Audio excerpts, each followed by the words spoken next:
Kursk, a city in southwestern Russia, holds a prominent place in history. Its location on the southwestern edge of the central Russian upland has shaped its destiny.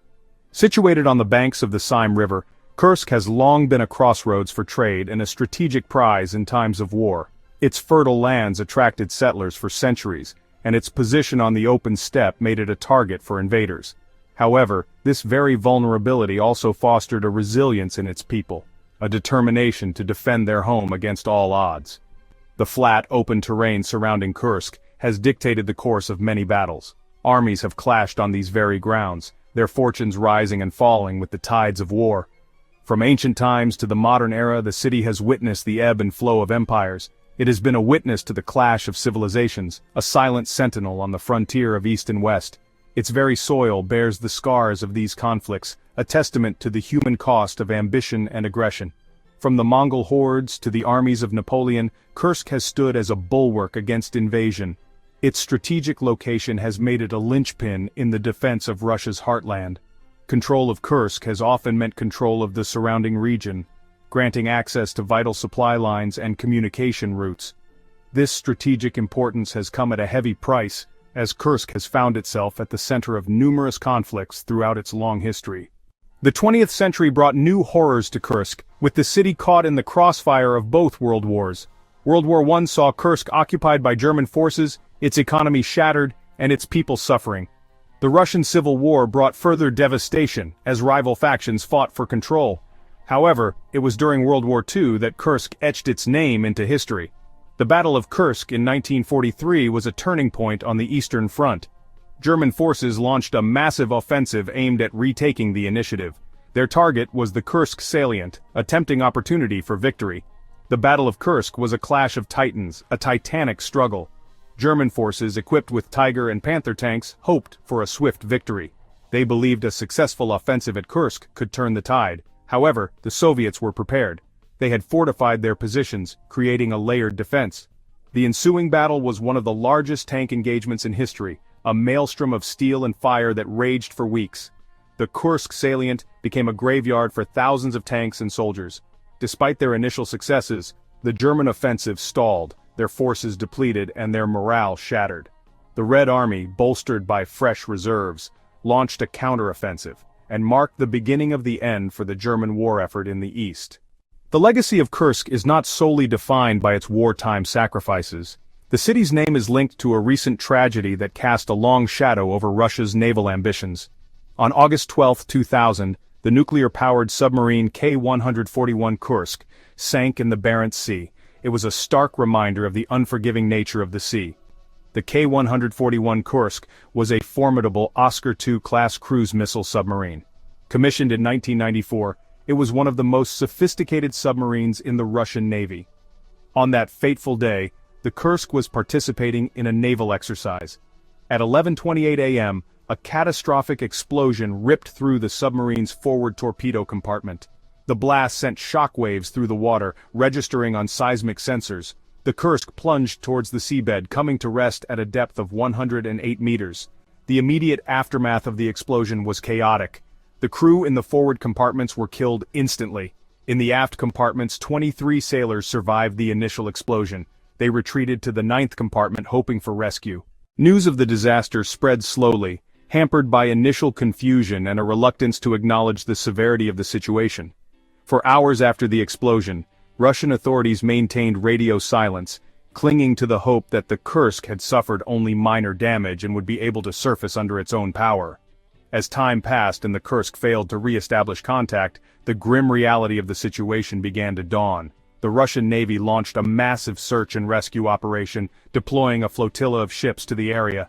However, their efforts were hampered by rough seas, poor visibility, and a lack of specialized deep-sea rescue equipment.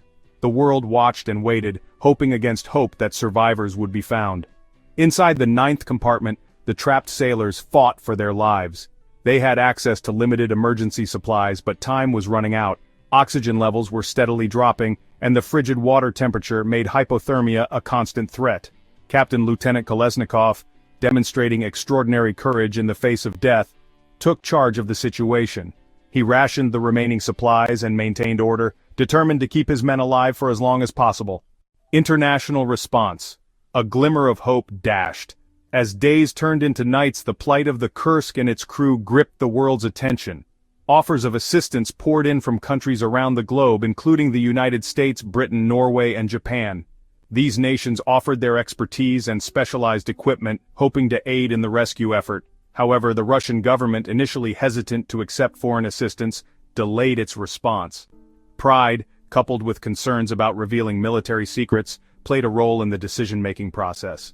By the time Russia finally relented and accepted international help, it was almost too late. Norwegian and British diving teams equipped with deep-sea rescue submersibles arrived at the scene. Their arrival brought a glimmer of hope to the families of the missing sailors and to the millions around the world who had been following the unfolding tragedy. However, their hopes were soon dashed. On August 21st, 9 days after the initial explosion, Norwegian divers finally reached the mangled hulk of the Kursk. Using specialized cutting equipment, they gained access to the 9th compartment, only to discover that all 23 sailors had perished. The cause of death was determined to be asphyxiation, the men having suffocated as the oxygen supply in their sealed compartment dwindled. The aftermath. Unveiling the truth and seeking accountability. The confirmation that there were no survivors sent shockwaves of grief and anger through Russia. The nation mourned the loss of its sailors, questioning how such a tragedy could have occurred. The government, initially praised for its transparency in the early days of the crisis, was soon facing accusations of incompetence, secrecy, and a callous disregard for the lives of its sailors. An official inquiry into the disaster concluded that the explosion had been caused by a faulty weld in a hydrogen peroxide-fueled torpedo. The inquiry found that a series of safety violations and procedural errors had contributed to the accident. It also criticized the Russian Navy for its slow and inadequate response to the disaster. The Kursk disaster had far-reaching consequences. It tarnished the reputation of the Russian Navy, exposing its shortcomings and raising serious questions about its safety standards. It also strained Russia's relations with the West, highlighting the lack of trust and cooperation between the former Cold War adversaries. Kursk's legacy, a stark reminder of the cost of failure. The legacy of the Kursk disaster is a somber one.